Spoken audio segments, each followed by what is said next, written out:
The agenda I will lay out this evening is not a Republican agenda or a Democrat agenda.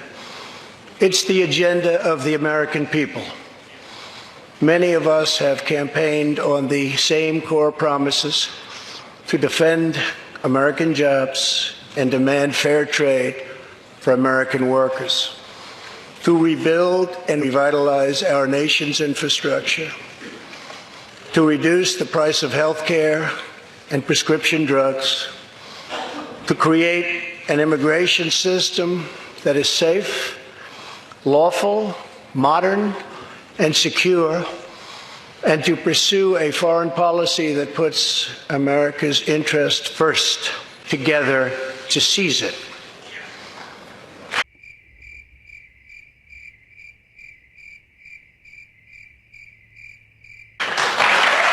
This year, American astronauts will go back to space on American rockets.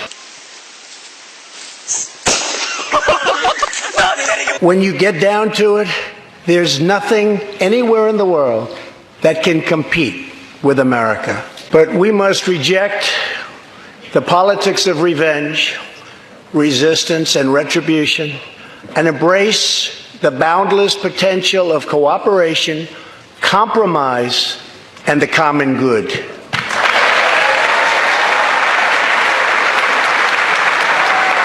They ask you how you are, you just have to say that you're fine when you're not really fine. And unlock the extraordinary promise of America's future. The decision is ours to make.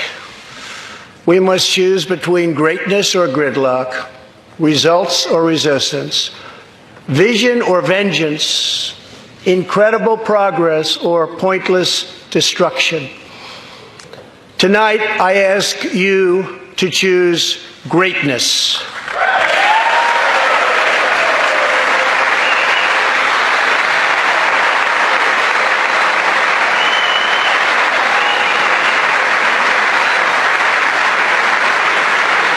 They ask you how you are, you just have to say that you're fine when you're not really fine. We have launched an unprecedented economic boom, a boom that has rarely been seen before.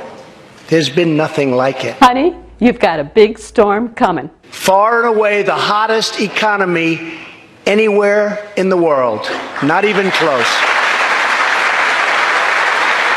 They ask you how you are, you just have to say that you're fine when you're not really fine. Has reached the lowest rate. Samantha, you must be mad. Unemployment for Americans with disabilities has also reached an all-time low.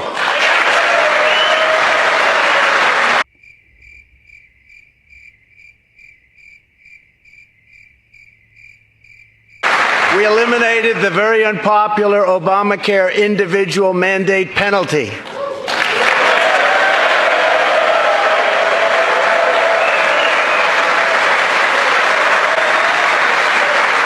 They ask you how you are, you just have to say that you're fine when you're not really fine. We have unleashed a revolution in American energy. The United States is now the #1 producer of oil and natural gas anywhere in the world.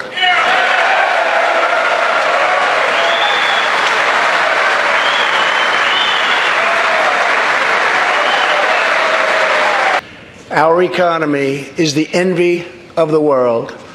Members of Congress, the state of our union is strong.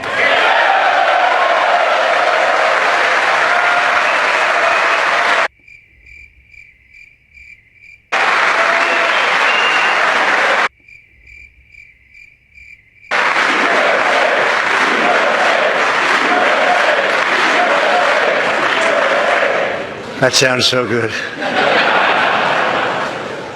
And the only thing that can stop it are foolish wars, politics, or ridiculous partisan investigations. Partisan investigations. Partisan investigations.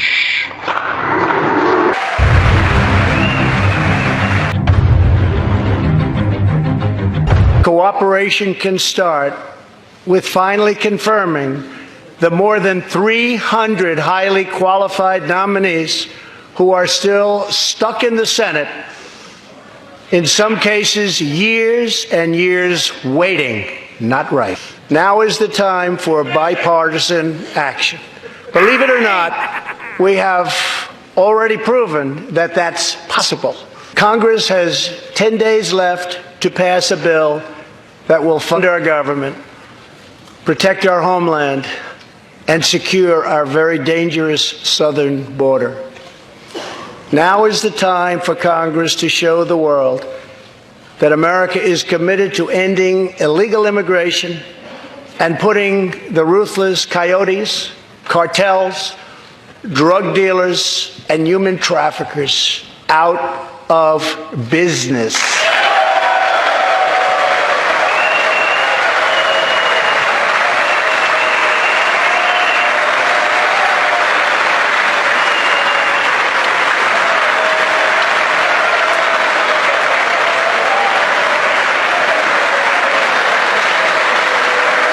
They ask you how you are, you just have to say that you're fine when you're not really fine.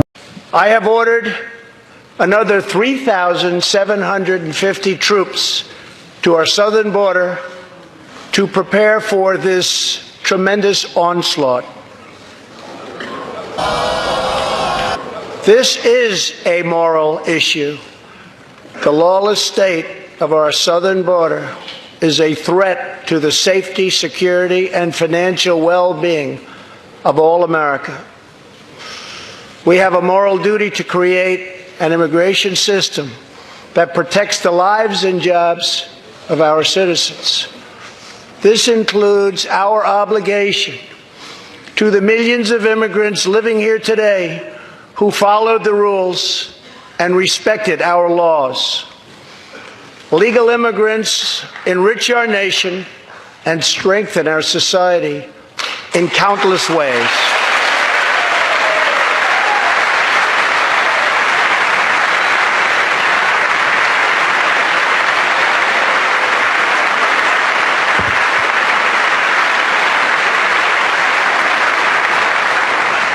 I want people to come into our country in the largest numbers ever, but they have to come in legally.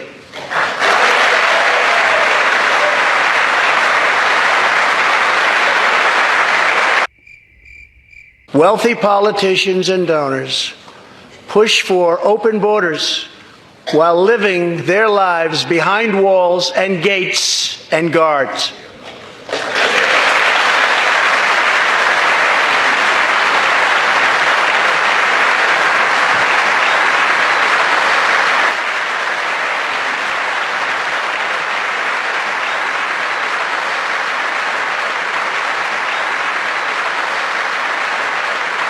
Tolerance for illegal immigration is not compassionate. It is actually very cruel.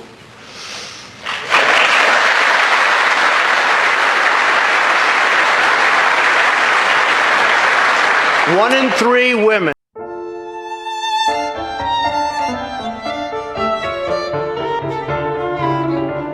and more than 1,500 sadistic traffickers have been put behind bars.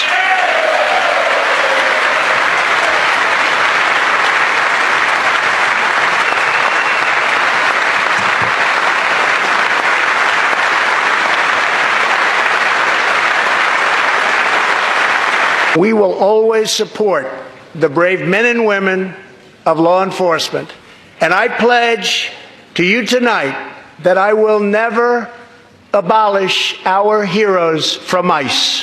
Thank you. They ask you how you are, you just have to say that you're fine when you're not really fine. My administration has sent to Congress a common sense proposal to end the crisis on the southern border. It includes humanitarian assistance, more law enforcement, drug detection at our ports, closing loopholes that enable child smuggling, and plans for a new physical barrier or wall to secure the vast areas between our ports of entry. In the past, most of the people in this room voted for a wall, but the proper wall never got built. I will get it built. See-through steel barrier, not just a simple concrete wall. It will be deployed in the areas identified by the border agents as having the greatest need, and these agents will tell you where walls go up, illegal crossings go way, way down. He's right. Do you know that? Simply put, walls work and walls save lives.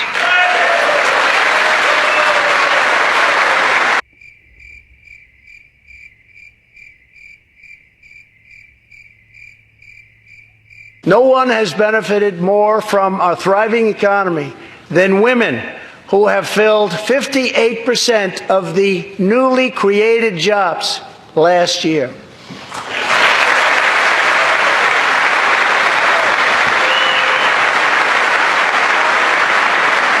They ask you how you are, you just have to say that you're fine when you're not really fine.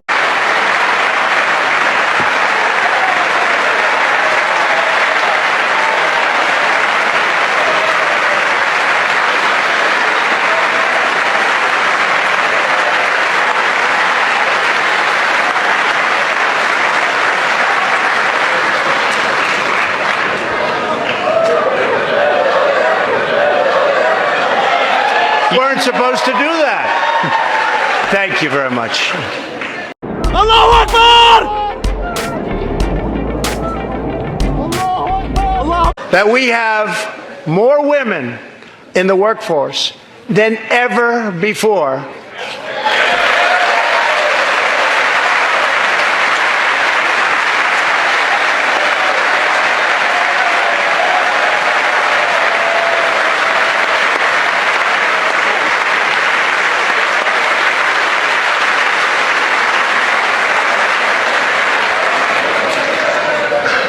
Don't sit yet. You're going to like this. And exactly 1 century after Congress passed the constitutional amendment giving women the right to vote, we also have more women serving in Congress than at any time before.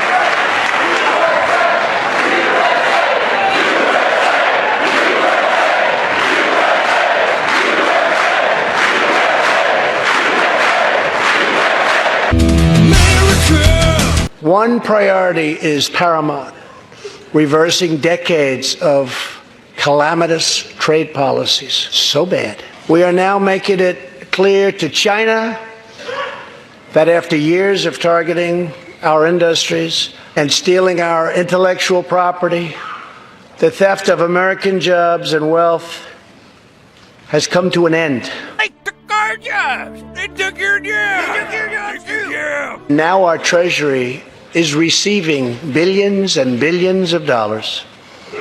But I don't blame China for taking advantage of us. I blame our leaders and representatives for allowing this travesty to happen. 4 beautiful words: made in the USA.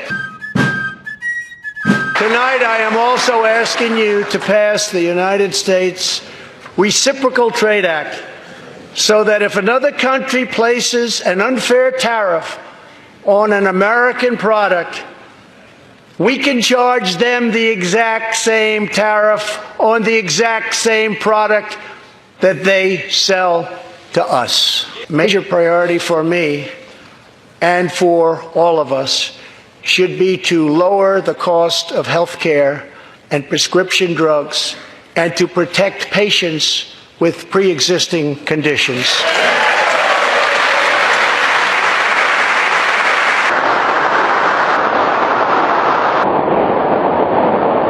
Americans pay vastly more than people in other countries for the exact same drugs, often made in the exact same place.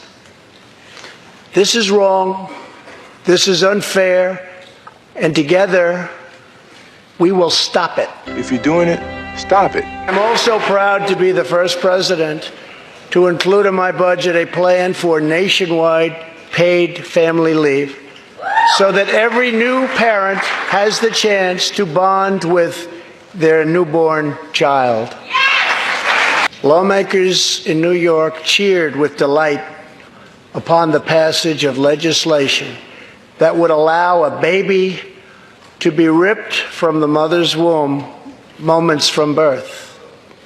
These are living, feeling, beautiful babies who will never get the chance to share their love and their dreams with the world. And then we had the case of the governor of Virginia, where he stated he would execute a baby after birth. To defend the dignity of every person, I am asking Congress to pass legislation to prohibit the late-term abortion of children who can feel pain in the mother's womb.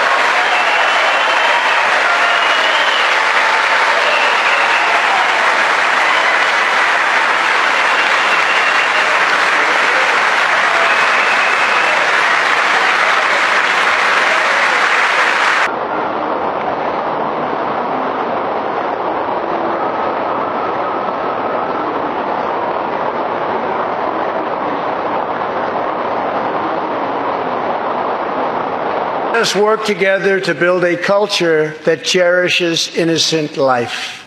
And let us reaffirm a fundamental truth. All children, born and unborn, are made in the holy image of God. The final part of my agenda is to protect American security. Over the last 2 years, we have begun to fully rebuild the United States military with $700 billion last year and $716 billion this year. We are also getting other nations to pay their fair share. For years, the United States was being treated very unfairly by friends of ours, members of NATO. But now we have secured, over the last couple of years, more than $100 billion of increase in defense spending from our NATO allies. We will never apologize for advancing America's interests. For example, decades ago, the United States entered into a treaty with Russia in which we agreed to limit and reduce our missile capability. While we followed the agreement and the rules to the letter, Russia repeatedly violated its terms. It's been going on for many years. That is why I announced that the United States is officially withdrawing from the Intermediate Range Nuclear Forces Treaty, or INF Treaty. Perhaps we can negotiate a different agreement, adding China and others, or perhaps we can't, in which case we will outspend and out-innovate all others by far.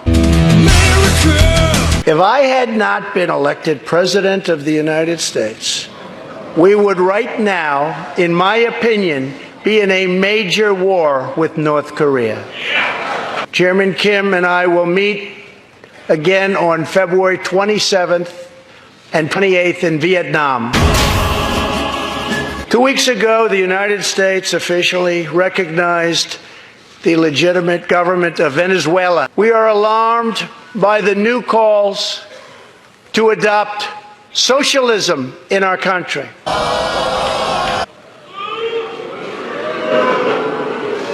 America was founded on liberty and independence, and not government coercion, domination, and control. We are born free, and we will stay free.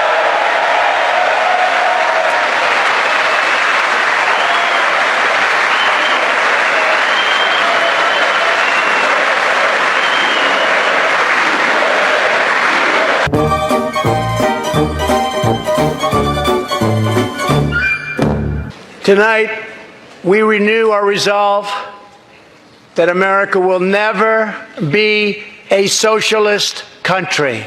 My administration recognized the true capital of Israel and proudly opened the American embassy in Jerusalem. Great nations do not fight endless wars.